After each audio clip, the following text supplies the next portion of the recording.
I would always be like, if I just said this, or if I just did this, like whatever, there's no magic set of words that is going to make this person be like, oh, wait, yeah, you're the one. I want to be with you. I'm going to do everything. You know what I mean? Like that's not a thing. Like if this person is genuinely not emotionally available, there's nothing that you can do. That's something that they need to figure out on their own. And you're not going to be able to fix them no matter how much you tell them, I'm there for you. I want to get through this with you. Like, that's not your battle to fight. Yeah. Really, it's not. So good. She speaks a lot of facts, guys.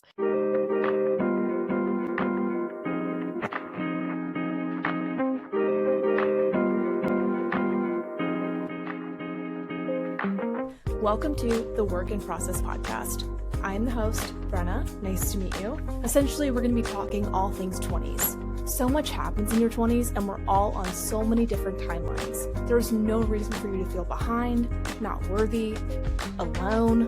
Those are the worst feelings ever. You are exactly where you're meant to be. Let's talk about it. Okay, guys. Welcome to episode 4 of the Work in Process podcast. I have a guest here today. Hey guys. Miss Julianne Strickland, one of my besties. We go way back. Just kidding. We met like a year ago. But we're close. Feels like forever. In the best way. She's a little nervous to be I here. am nervous. It's kind of nervous. We've been on a podcast before. It's kind of nervous because it's like funny. Like you're just kind of like talking to yourself, but like we already talk normal. This is stuff that we talk about all the time anyway. Today's episode is called The People That We Meet in Our 20s. And there's a lot of them, right? There's so many. There's a lot. There's the good people. There's the bad people. There's the people that are just kind of like there. That you're like, okay, like, are we going to be friends for a while? Or are we just going to be in and out? There's going to be people that you're going to meet, like, through all different aspects of your life. And so, we're here to talk about friendships, relationships, all the fun stuff. But I just feel like, I don't know, I feel like this is an important topic to talk about. And in your 20s, your friendships are very important. They're going to be people that you never know. You could be friends with for the rest of your life into so many other stages of your life. Yeah. Or it could be people that are only here for the season of being in your 20s and that's it. Yeah. And it's important to know which of those people are which, you know? I feel like we should talk about how we met. Okay. I kind of just like thought about that. I was like, who even is this girl? Yeah, like, why would who's Julianne? Who am I? She's a mystery. I am a mystery. No, it's funny. So it's like when I first met her, what were your first thoughts? We actually worked together. We're coworkers. So we met in the office. Yes. This is a work. It started as a work bestie, and then it just grew into obviously way more than that. Bestie. Period. Outside of best work. Friend. Yeah. I remember it was her birthday like a couple months ago and just like crying at her birthday, like talking to her. And I was like, you're one of my best friends. And it's just funny too, because you think back like in college and like I didn't even know who you were and like how important this friendship was going to be. Yeah, I didn't even know that she existed. But anyways, yes, we met at work and then we like went on a couple dates. She asked me to be official and a couple little dinner dates, and then we just realized we laugh a lot together. I know, and that's important. Is like we easily like connected just, like off the bat. We're always laughing and yapping, and we're kind of annoying, but it's funny. Yeah. Anyways, so that's kind of like how we met. But Julianne has had a massive impact on my life and on a lot of people's lives as well, and she's just a really important friendship to me. So that's why I'm hosting her, because it's important that you have good friendships in your life, especially in a growing period of your life like your 20s. So kind of wanted to start that, introducing Julianne to the chat. She's here. We have our wine, our flowers, our candle. Originally, we poured a little too much, but we realized there's never too much, right? We each have our own bottle. It's Friday night. And who cares? Let's get into it. So biggest thing that I want to talk about is, the top 5 people in your innermost circle, kind of looking at your life and being like, okay, who are the people that are closest to me right now? Who are the people that are closest to, my best friend? Like, how are they shaping that person? Because those people are vital, and you talk to them, maybe daily, maybe weekly. They're in your life. And so it's really important that you guys think about those top 5 people and who they are and like what traits they have that you want to continue to have, or maybe you're like, I don't know if this is like a person that I should be super close with. Like, are they making me a better person? That kind of determines your future in a lot of ways of like who you're going to be becoming is who you surround yourself with. It's true. And no one really thinks about that. I know. It definitely is super important too, because I feel like also in our 20s, it's easy to be wanting to be in the fun crowd and the this and that. And while it's not bad to join these groups and meet these people, that's not what we're saying, but it's like you need to be super intentional. It really does translate to who you are as a person. And it's not even, it's quality over quantity. I think a lot of people in relationships also keep tally of like, oh, I did this for you, so you're going to do this for me. And that's not a good way to live. Are you able to be your full self with these friends, or do you feel yourself trying to change to fit in with them, or you're trying to convince yourself? Like, it's important to be comfortable. It's also like in your, in your young 20s especially, you're trying to figure out who you even are and what you like to do. And you're around people that might be super, dominant and knowing what you like to do. And then you're like, oh, I like that too. And you're like, wait, I don't actually. Like, years later, you're like, wait, that's not actually me. So it's a hard balance to have of like being your authentic self in a season where like we're very like moldable in our 20s. So that's why the people that you surround yourself with are so important. You get people that like want to go out every single night, and then you might think, oh, I need to be doing that too. And then if you're like, I don't actually want to do that, you have like no friends. Like it's so important, guys. I think also a lot of girls like don't like to be alone. So like they will link to a girl. You are their boyfriend in a way. And I feel like you've had a situation like that. No, I definitely If you want to test to that a little bit of like how you handled it almost that was situation. Because I feel like I'm a person who I do like my independence. Like, I like doing my own thing. Like, I like being on my own, but I also have the personality trait of being almost like go with the flow. And while that's a good thing, sometimes it can be a bad thing. And I was in a friendship where it kind of felt like I was just somebody that was filling the space that they were uncomfortable being alone. When I wasn't there for some reason, it never was like, oh, like if I wasn't there for like maybe a personal reason or something, it was like, oh, are you okay? It was more like, really actually care about me as a person. You just care about like needing that for yourself. Needing me to fill some void that you lack, There's a lot of people that are like selfish a little bit too. You can see when someone's selfish, and like we're all a little bit selfish. Everyone has those tendencies, but in friendships, you can feel if you're on the other side of a selfish person. Like you just feel like your time is always needed from them, and if you're not available, it's almost guilt tripping. And you're also not going to be able to be an authentic friend for them either, because you're one, kind of scared of them. Yeah. Or two, you're just trying to please them. That is not a mutual. No. But that is the same thing in relationships, guys. You should not be in a relationship where you feel like you're walking on eggshells or feel like you need to be a certain person. Like these are the same things that go from friendship to dating. Like they are the same rules. And when people are dating someone like, oh, they're my best friend, it's like, yeah, they're interchangeable. Like your friendships really are a key and a show of like, who are you going to be dating? Like what kind of quality of man or woman are you going to be looking for? Like they're going to mirror your friends.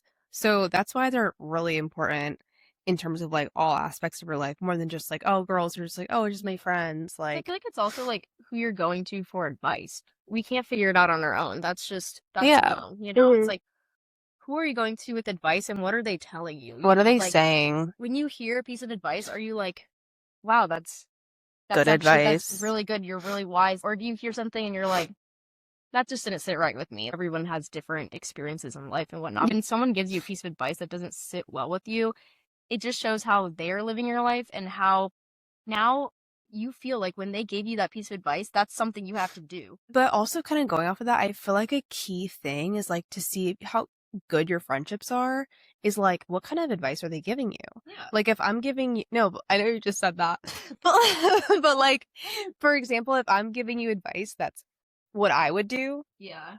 But it's not what you would do. Yeah. That's not good advice. Yeah. And it's also like being able to listen to the other person. It's like, hey, like, I understand that this is why you want to do X, Y, Z. I remember too, when I was going through a breakup in college, it was like before the breakup happened and everyone was like, just break up with him. I don't understand why you're still with him. I don't understand. It's like, guys, you like sometimes you need a friend that, and I remember I had another friend that like was so patient with me and so like sitting with understanding you. and like would sit with me and like be like, hey, like I get why you're feeling this. Yeah. It's a lot harder to do that than it is said to do. So it's like also having a friend that's able to like feel that with you and like sit in it with you and give you advice based on that rather than just be like, just break up with them. Another sign that you're with good friends or not the best friends, like, are they growing you or are they like holding you back? And holding you back can be shown in so many different ways, but I would say like it's shown by like jealousy, judgment. Judgment's a big one of like, oh, you're weird. Why are you doing that? Yeah. Jealousy. I've had people available and I'm not available. Like, that's holding me back. That's making me feel like shit. Like, there's so many little things that your friends can say to you too that like don't sit right with you, can make you, you know, feel insecure, not feel good. Like, it's really important that like the friends that you have are like constantly like feeding you growth and like helping you and just being honest with you, just like keeping a growth mindset with them. I guess kind of expanding on that is like knowing again, like when you're in a bad relationship and like what to do in like a bad friendship. Like this is your own life, you know, you don't have, you get to choose your friends, you get to choose who you're around. So if this is something that you feel like is not benefiting your life, like you're not going to stay in a friendship just to make the other person happy. Even when to have like maybe a difficult conversation, like maybe it doesn't have to look like immediately like disengaging from the friendship and like that's it. Sometimes that might be the answer, but other times it's knowing when to just sit down and have a conversation. And it might be hard, but it might be something that you see as worth it. It's like, hey, like I actually do really value this person and like we're just going through something where we're having issues with communication or whatever. It's like knowing when to like not just throw the whole friendship away, but also like sitting them down and being like, hey, this is something that's on my mind. This is something I want to talk about, and I'm bringing this up because I care about this friendship and like having those conversations. Coming at it from being like loving and like wanting like the best for both of you and not being like, don't talk to me, like you're X'd out. Like it's hard for girls, especially because I feel like girls, like, I don't know, I've been hurt. Like, we've all been hurt, and like we all have like, you know, little things in our head like bitterness where I'm like, for example, if you're not going to text me back, I have a really hard time. I have a hard time with like always text her back. Lack of communication. Like if I'm going to text you and if you're in my top 5 innermost circle, you're answering within 24 hours. If you're not answering, you know, unless, you know, something crazy happened to you, but if you're not going to answer me until 2-3 weeks later, I can't rely on you. So guys, we now have one mic. I don't know when this is going to be clipped in, but we have been having some technical difficulties and it's time for me to upgrade my mics, I guess, maybe. I don't know.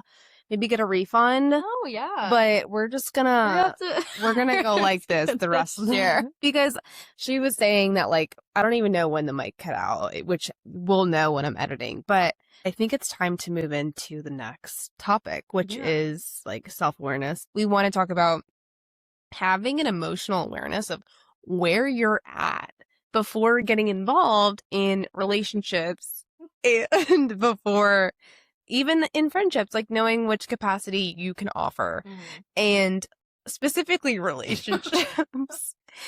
I don't even know where to start with this. A while ago. So, okay, guys, so I'm just going to be real here.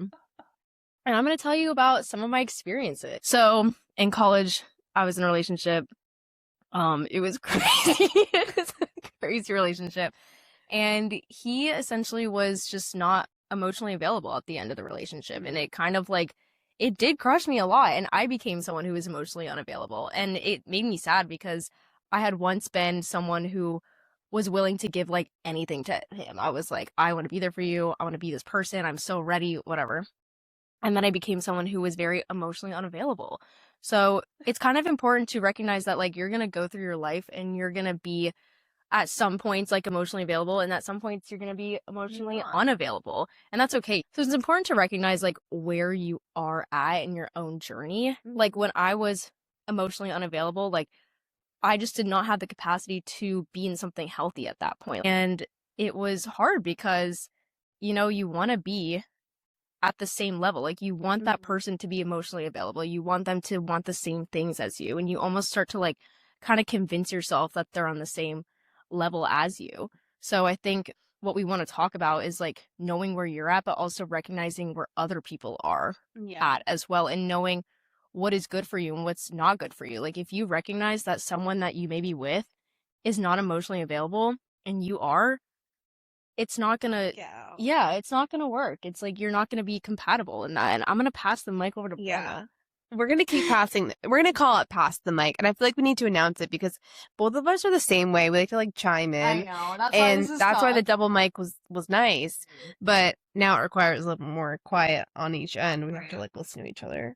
But kind of what we're trying to, say and communicate is, knowing the signs of like, okay, is someone like compatible with me? Are their actions meeting their words? Like there's a lot of questions you need to be asking yourself, and especially in situationships or getting to know somebody and the dating scene in general. Like if you know that you're emotionally available and ready and wanting that, then like you need to make sure that other person is like very much so like on that exact same page. And guys and girls can say a lot and can speak a lot. And that's why there have been situations that I've experienced and you've experienced where we've been hurt because we've been told a lot of things that don't actually end up happening. Mm-hmm. And there's a lot of impulsivity sometimes too, a lot of people. So it's a balance of like giving the person time, letting actions, take place and seeing things through, but also letting go and not holding on too long for things that just aren't meant for you and aren't serving you. Yeah, and it is hard too because like when you first meet a person, you're not going to know off the bat. So it's hard to like, and you're not going to ask that question like date number 1, are you emotionally available? Like, no. I mean, you can if you want, but like it might be a little awkward after that. Yeah, that might be the end. So it definitely is hard to tell. But I think like the thing that you can really tell the most is like, are you convincing yourself that they are? Like, do you see these signs? Like, and they may not be like direct signs that like, oh, that's a red flag, or oh, that person is not ready. Like sometimes you don't know that. And the other person is also convincing themselves that they are too.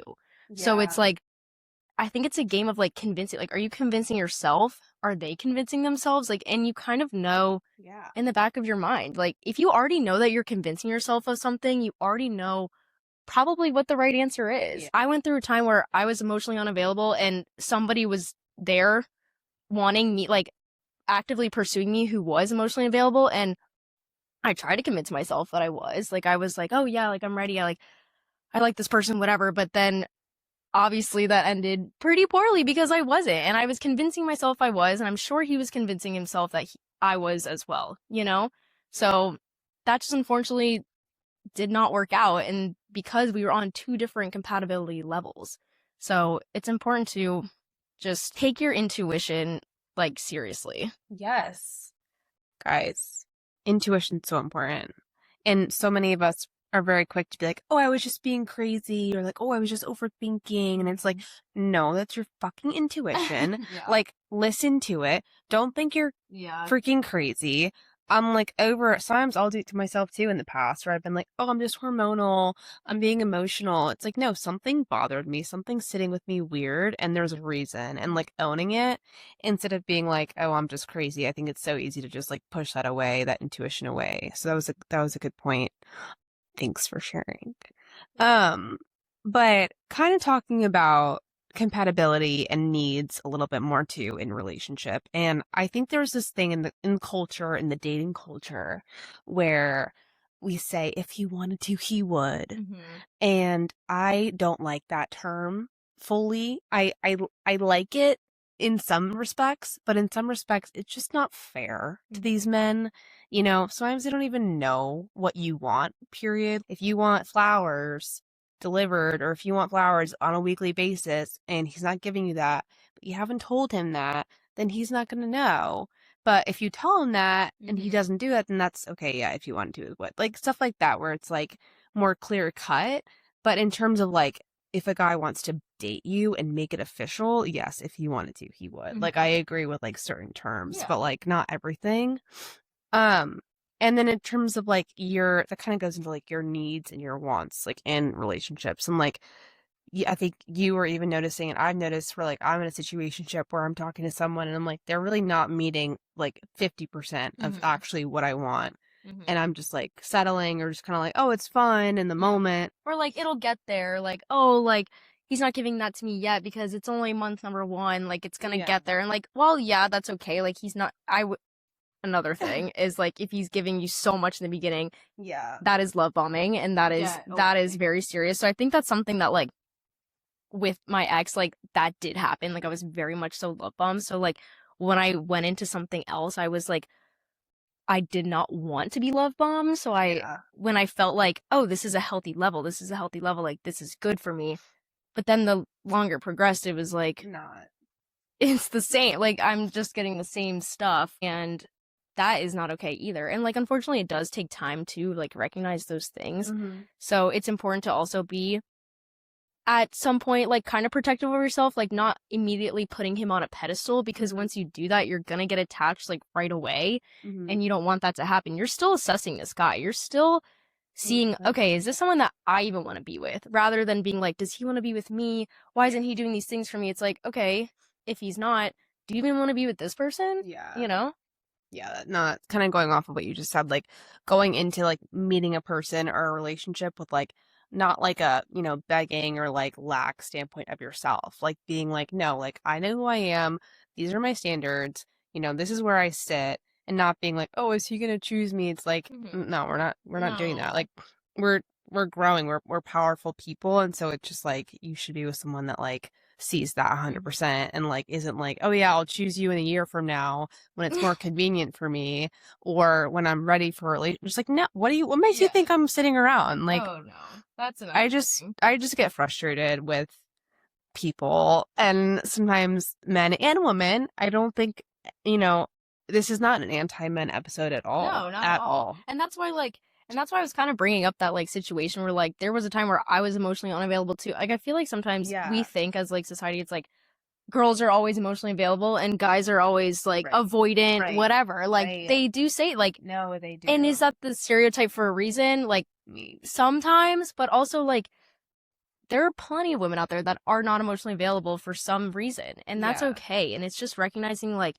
maybe you need this time to do your own thing, like be by yourself, really sit with it, do what you need to do to overcome whatever it is that is scaring you or making you afraid of like things like this. Like it's important to take that time so that when a relationship does come in the future, you're ready for it, you know? And I think like going back to like the if he wanted to, he would thing, like while that's true, it's also a very gray area too. Like a lot of relationships and stuff like this is a very gray area. There's never going to be a black or white answer where it's like, oh, he just didn't want to beat me, or he maybe was just this. It's just that sometimes it's a mixture of everything, and like you're never going to get clear-cut answers sometimes, and that's okay. Like this person, if they clearly just aren't on the same emotional like availability scale, whatever the scale is, like if they're not on that same level as you, it's not going to work. Period. Point blank. Mike has been passed. Going back on that standpoint, I listened to this podcast, or maybe it was a TikTok a long time ago. It resonated with me. If a guy is not emotionally mature or available from the get-go, and let's say you start dating or whatever, he is not with you. He is never going to get there with you. He's going to get there eventually with, you know, in the future with someone else, but like not with you. And I think like I was in a relationship even in the past like, where my ex was very emotionally unavailable. We couldn't have any emotional, like deep conversations, and it bothered me. And I was always hoping that he could be like more available. And I'm like, maybe next time, maybe we'll have another conversation again. And it's just like, no, that's just not how it works. Also, like, I feel like too, like when I was going through my breakup and whatnot, like he was flat out telling me like, I like can't be a good boyfriend right now to you, and like that's why we're ending. And like to me, I was like, well, I want to help fix you. I want to be that person for you that you can rely upon me with. And while it's great to have like these qualities, like I'm not saying like you should just let them figure it out on their own, like everything, like that's not what a relationship's for. It's like, but if that's the case, you're always going to feel almost exhausted. You're not going to feel happy if you're constantly pulling this person up. And if they're an avoidant person, they don't even want your help. Like they genuinely don't want your help. Like what they want is space. So it's like, you're trying to like help this person. They're saying, I don't want this, like I want space. It's like that right there is an incompatibility, like genuinely. And there's nothing that you can do. Like, I feel like I remember too, like when I was having like these tough conversations with like these people, I would always be like, if I just said this, or if I just did this, like whatever, there's no magic set of words that it's gonna make this person be like, oh wait, yeah, you're the one. I want to be with you. I'm gonna do everything. You know what I mean? Like that's not a thing. Like if this person is genuinely not emotionally available, there's nothing. I'm sorry, there's nothing that you can do. That's something that they need to figure out on their own, and you're not gonna be able to fix them, no matter how much you tell them, I'm there for you. I want to get through this with you. Like that's not your battle to fight. Yeah. Really, it's not. So good. She speaks a lot of facts, guys. It's a great first guest. A lot of experiences, so. But I just feel like no matter what season you're in, whether you're dating, whether you're single, whatever you are, you just like handle all these situations. You need to pour energy into yourself too. Like if you're coming out of a situationship, or just like if you're single, or even if you're dating, you need to carve out time where like you really give yourself a lot of love and energy, and pour like anything you've been draining into someone else, of like, oh, like they're all the overthinking or the thoughts that you've had late at night about like if this person's gonna be with me, like no, it's switch that around. Yeah. It's so exhausting.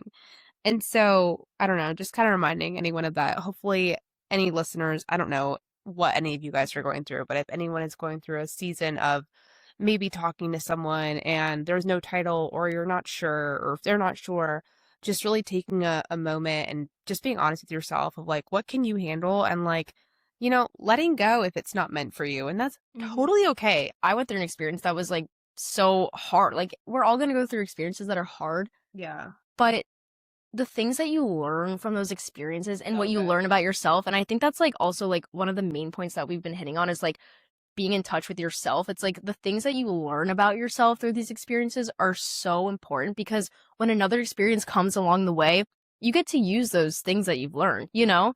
Like I used all of those things that I learned in my past relationships in something recent, and was like so proud of myself for just like how I handled it and how I recovered from that and how I acted and how I, you know, like you get to see how you acted a couple of years ago and what you did to like handle a certain situation, learn from that, and then a new situation comes and you handle it the way that you learned how to handle it, and you become kind of so proud of yourself and almost like relieved in a way. And like letting go can be very relieving. I don't want people to think that like you have to hold on because it hurts to let go, but letting go is when you actually find out more about yourself and you learn those lessons that you use in the future. No, yeah. And we're not promoting like breaking up or anything like that.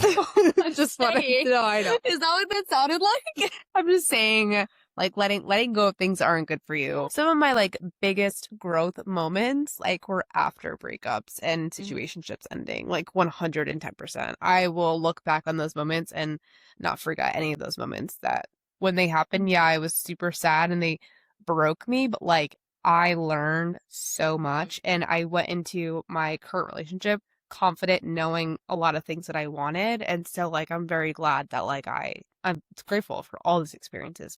No regrets. And this kind of ties back into like the friendship thing too, is like when you're at your like one of your lowest points, like in your you're going through breakup and whatnot, it's like who's really there for you? What advice are they giving you? Again, going back to that, it's like through that, like I will never forget the friends that stood by my side. I'm still amazing friends with them today. Like they're my roommates, they're my closest friends. Like unfortunately you were not there for the situation, but if you were, you would be so helpful and I would be so grateful. But it's also just recognizing, again, like I kind of talked about this in the beginning, it's like girls who are just like, why can't you just let him go, like, you know? And then there's the girls that are like really just there for you and wanting you, and that is like the sense of community that you do want, and those are the people that are feeding you wisdom to grow into what you're going to become next. You know, it all goes hand in hand.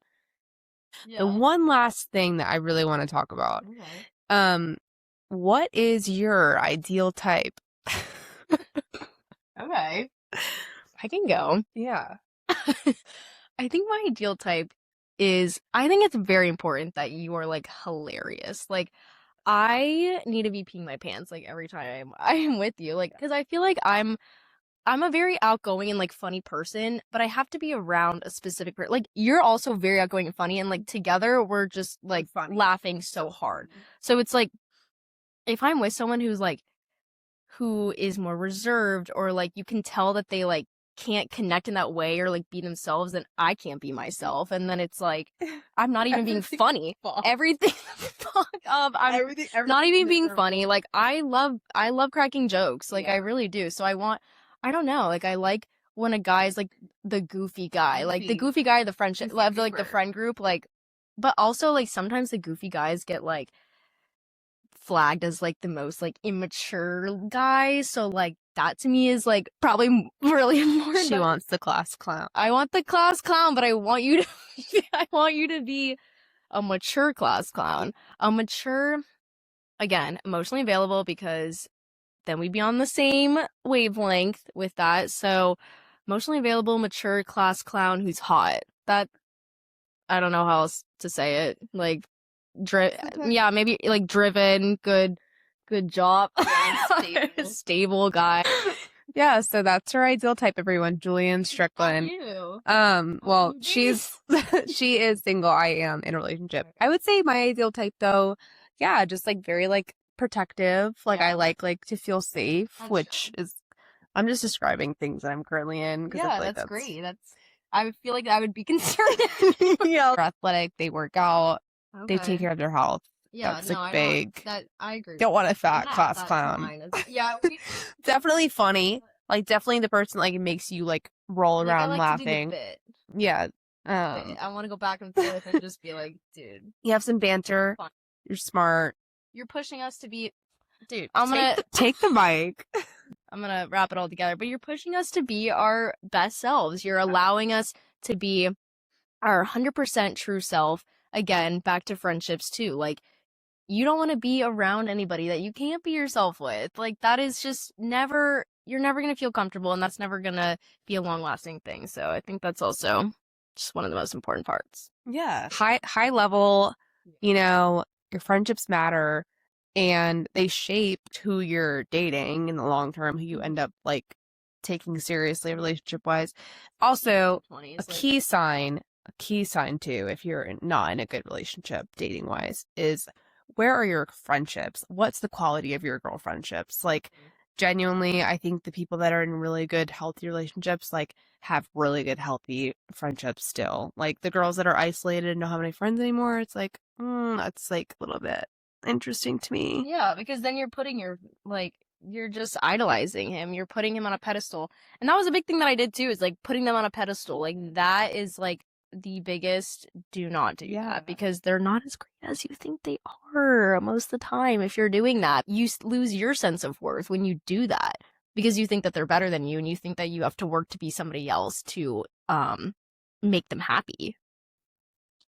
And guys, if any of you are in a relationship where you feel like you are working overtime to make this person see you, listen a little bit longer, give you a compliment, get the fuck out of that relationship. Like, genuinely, guys, anyone who's listening, you are amazing. I don't even know everyone who ends up listening to this, but yourself is so important, and everyone deserves to be with somebody, girls and guys, who love exactly who that person is, and like is available for that person and supports that person. And it's hard to find these days, to find like authentic people like that. That's today's message. I feel like this was good. I feel like we covered a lot. Let us know if you guys have any questions, comments, you know, message me if you're wanting to hear from Julianne again. I mean, she was a great first guest. She could be a second or a third. Who knows where this podcast is going? You know, if there's someone out there that's going through something, like, let me know, guys. I want to talk about this stuff. I think relationships, friendships are so interesting, and everyone deserves to have 5 people that are solid people that make you better.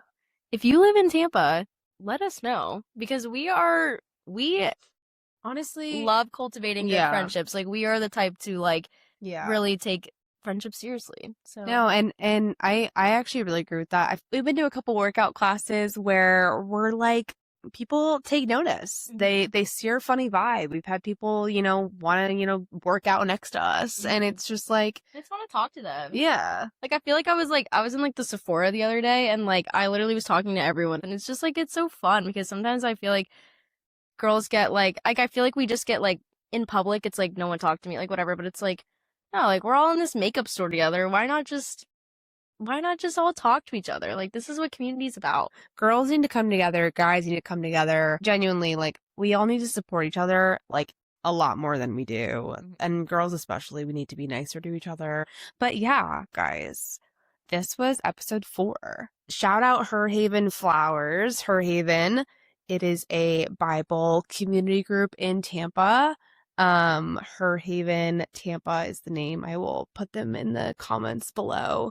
They are a great way to get community, and it is Christian based. So shout out. I'm adding the shout out in here. No, yeah. Noelle's leader. She's one of the best people I've ever talked to in terms of leadership. She's really great. And so we have monthly Bible hangouts. So if you're looking for community, that's a great way to get there. Any other remarks, Julianne, or? I don't think so. I think that's it. I've been really honored to be here and talk about these things. I feel like Brenna and I just like, we talk about this a lot in general. So I feel like we've been kind of wanting to share that like with you guys, because these are the type of conversations that we have like all the time. And that's important, that like to have those conversations with your close friends, it just shows that like we do have such a strong friendship. So grateful, so happy to be here. I hope you guys like this episode, and tune in to episode 5 in a month. Thanks, guys. Bye. Yay! Good. That was really good.